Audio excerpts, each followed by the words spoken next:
إن الحمد لله نحمده ونستعينه من يهد الله فلا مضل له ومن يضلل الله فلا هادي له وأشهد أن لا إله إلا الله وحده لا شريك له وأشهد أن محمدا عبده ورسوله اللهم صل على سيدنا محمد وعلى آل سيدنا محمد وبارك وسلم أعوذ بالله من الشيطان الرجيم بسم الله الرحمن الرحيم رب اشرح لي صدري ويسر لي أمري واحلل عقدة من لساني يفقه قولي آمين يا رب العالمين.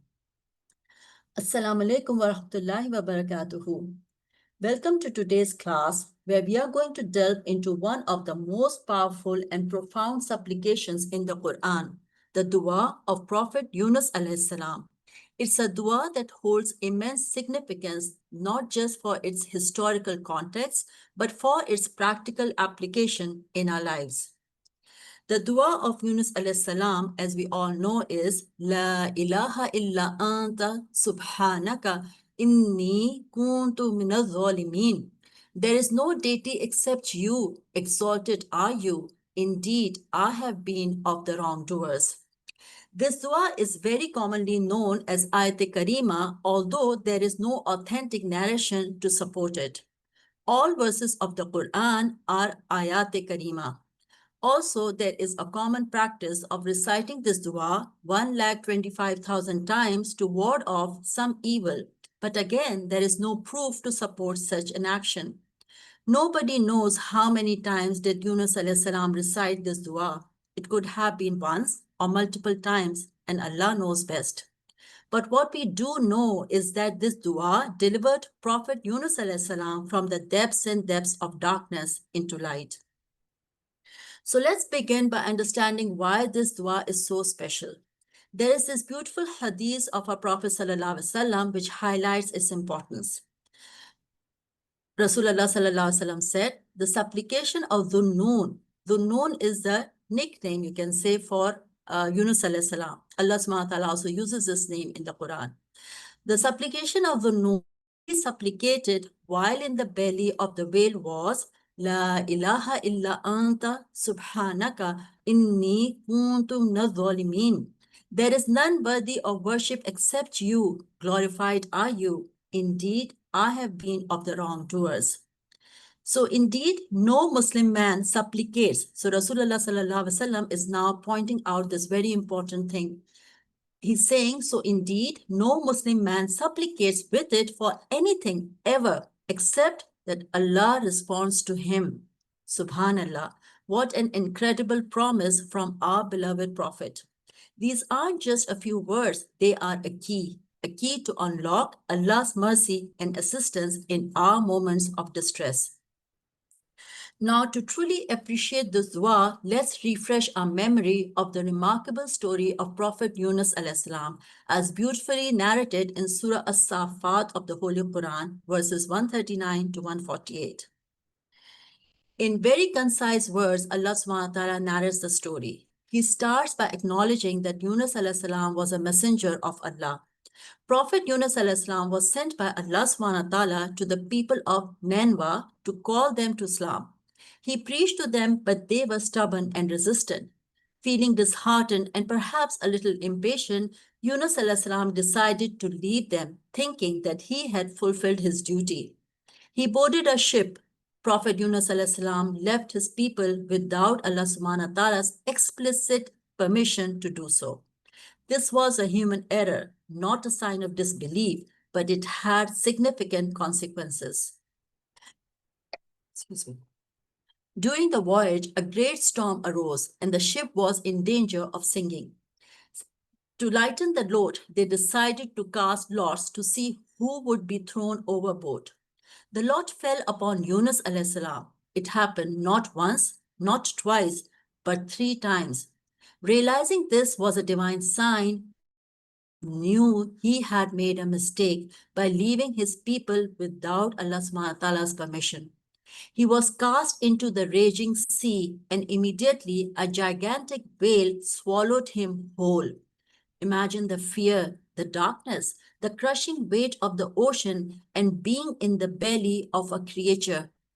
It was a place of utter despair.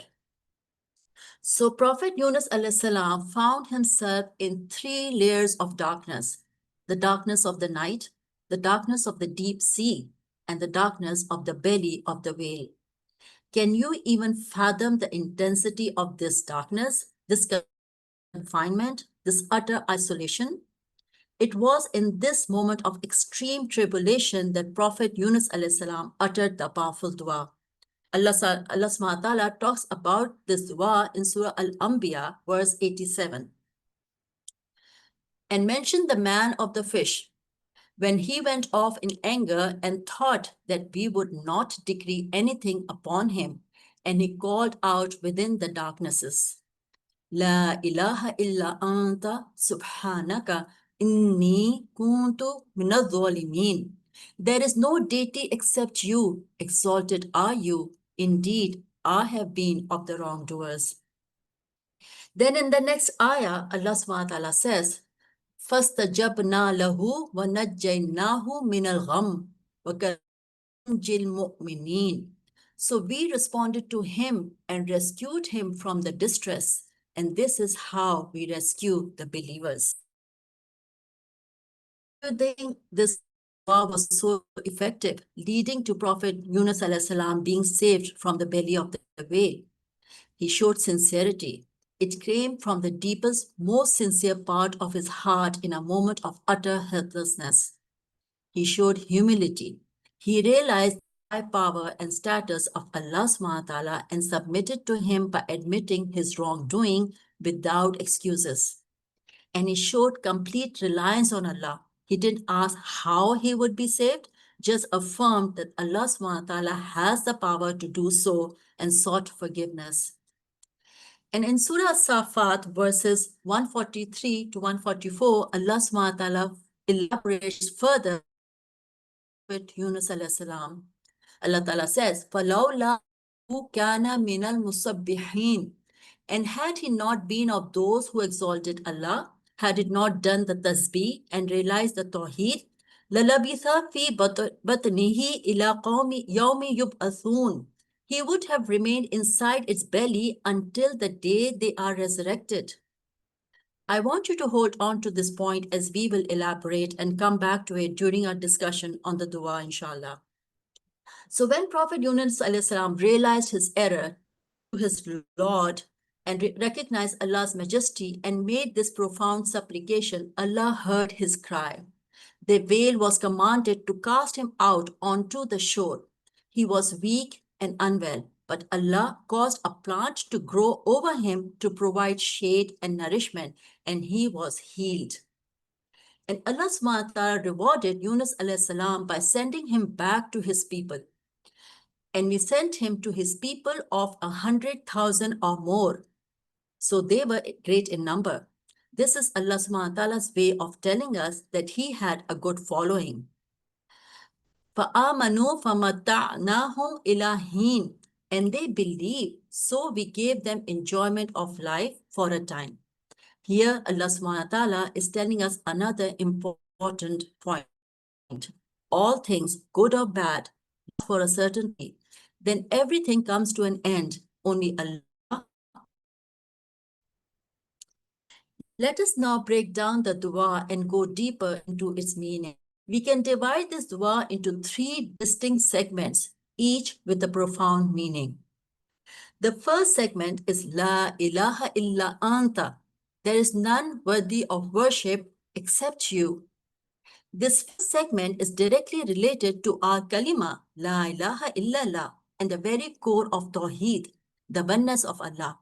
It's a declaration of absolute monotheism, affirming that Allah is the only one deserving of our worship, our devotion, our reliance, and our hope. When we say La ilaha illa anta, we are essentially saying, my Lord, there is no one else I can turn to. No one else has the power to help me in this situation. You are the sole creator, sustainer, and controller of everything. This absolute submission and acknowledgement of Allah's exclusive divinity is the foundation of all our worship and our duas. It means removing all other gods, be they desires, worldly possessions, people, or even our own ego, from our hearts and placing Allah alone at the center. In the dua of Yunus alayhi salam, when he said La ilaha illa anta, he had realized that Allah is the only one who can take him out of the layers and layers of darkness in the belly of the whale. And so his dua, his submission was very genuine and honest. The second segment is Subhanaka. Glorified are you, exalted are you. This segment is an act of tasbih, glorifying Allah and declaring His absolute perfection and His freedom from any fault or imperfection.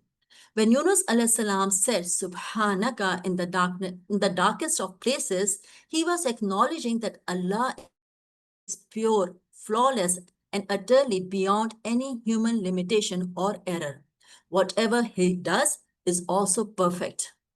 More than just a declaration, glorifying Allah means that we acknowledge His high status and by necessary contrast, our own status as lowly creations. It is about putting Allah on a supremely high place, which is rightly His, and recognizing our role as His humble servants. The root word for subhana is related to the Arabic word meaning to swim or to move with swiftness. Think of a swimmer or a boat gliding across the water. They are floating high, clear of the depths, untouched by the impurities of the bed beneath. This imagery is applied to Allah. When we say Subhanallah, we are declaring that Allah is elevated, far above, and utterly transcendent beyond any human comparison, defect, or flaw. He is always high. No one can pull him down or diminish his status. When we say Subhanaka, we are saying, Oh Allah, you are swimming high in your perfection, untouched by the muck of imperfection, error, or need. You are so perfect, so pure, O Allah, whereas I am imperfect and impure, full of mistakes and wrongdoings.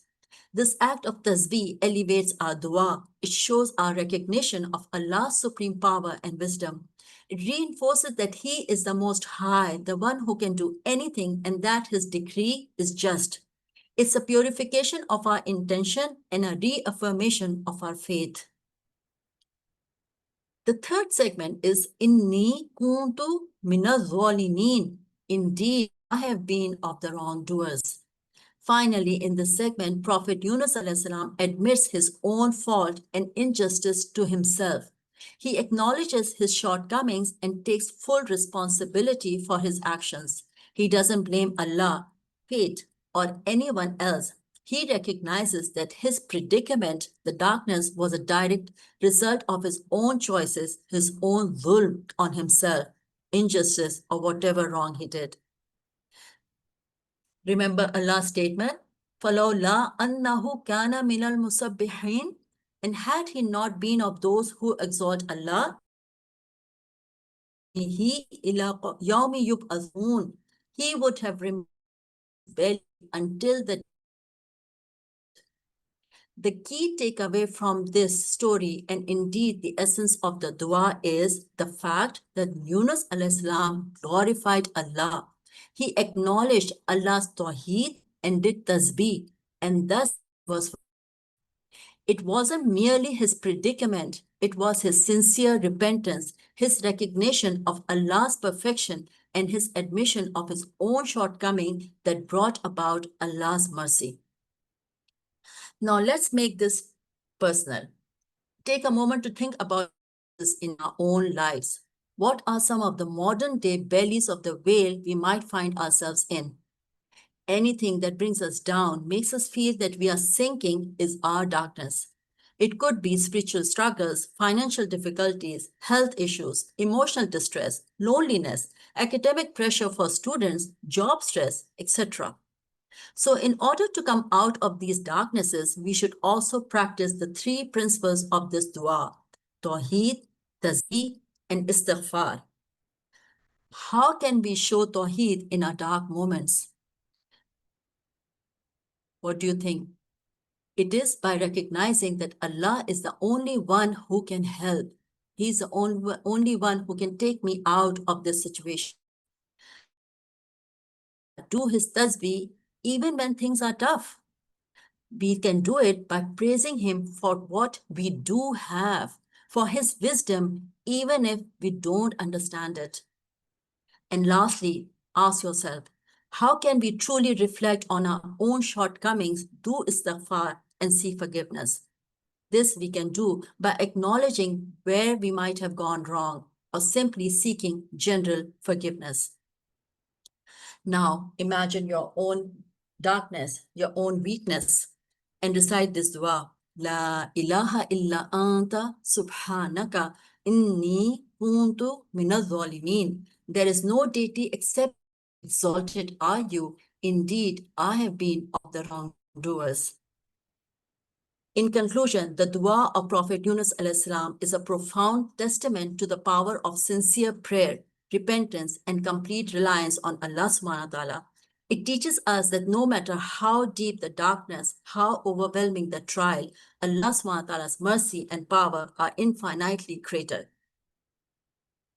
Subhana rabbika rabbil izzati amma yasifun wa salamun alal mursaleen walhamdulillahi rabbil alameen.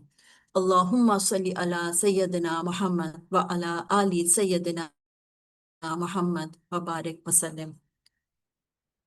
Assalamu alaikum wa rahmatullahi wa barakatuhu.